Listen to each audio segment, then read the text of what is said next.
السلام علیکم ورحمۃ اللہ وبرکاتہ۔ بسم اللہ الرحمن الرحیم۔ رسول کریم صلی اللہ علیہ وسلم اپنے گھر میں کیا کیا کرتے تھے؟ آپ نے بتلایا کہ حضور صلی اللہ علیہ وسلم اپنے گھر کے کام کاج یعنی اپنے گھر والیوں کی خدمت کیا کرتے تھے، اور جب نماز کا وقت ہوتا تو فوراً کام کاج چھوڑ کر نماز کے لیے چلے جاتے تھے۔ صحیح بخاری حدیث نمبر 676۔ رسول اللہ صلی اللہ علیہ وسلم نے فرمایا، جب اللہ تعالیٰ کسی بندے کے ساتھ بھلائی کا ارادہ کرتا ہے تو اس سے عمل کراتا ہے۔ عرض کیا گیا، اللہ کے رسول کیسے عمل کراتا ہے؟ آپ نے فرمایا، موت سے پہلے اسے عمل صالح کی توفیق دیتا ہے۔ سنن ترمذی حدیث نمبر 2142۔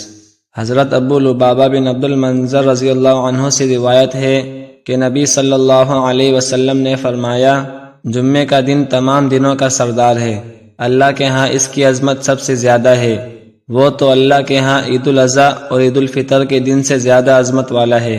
اس میں 5 باتیں ہیں جو اس کی افضلیت کا باعث ہیں۔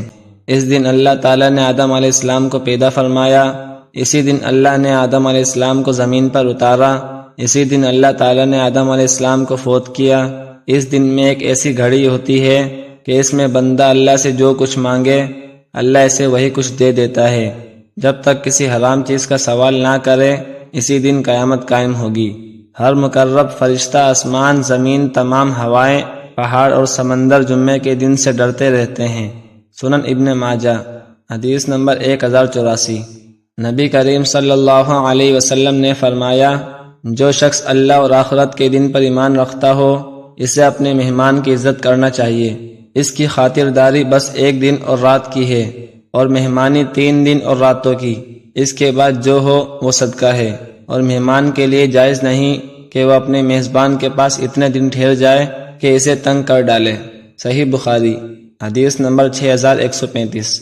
نبی اکرم صلی اللہ علیہ وسلم نے فرمایا، دنیا کی بربادی اللہ کے نزدیک ایک مسلمان کے قتل ہونے سے کہیں زیادہ کمتر و آسان ہے۔ سنن ترمذی حدیث نمبر 1395۔ اللہ حافظ۔ السلام علیکم ورحمۃ اللہ وبرکاتہ۔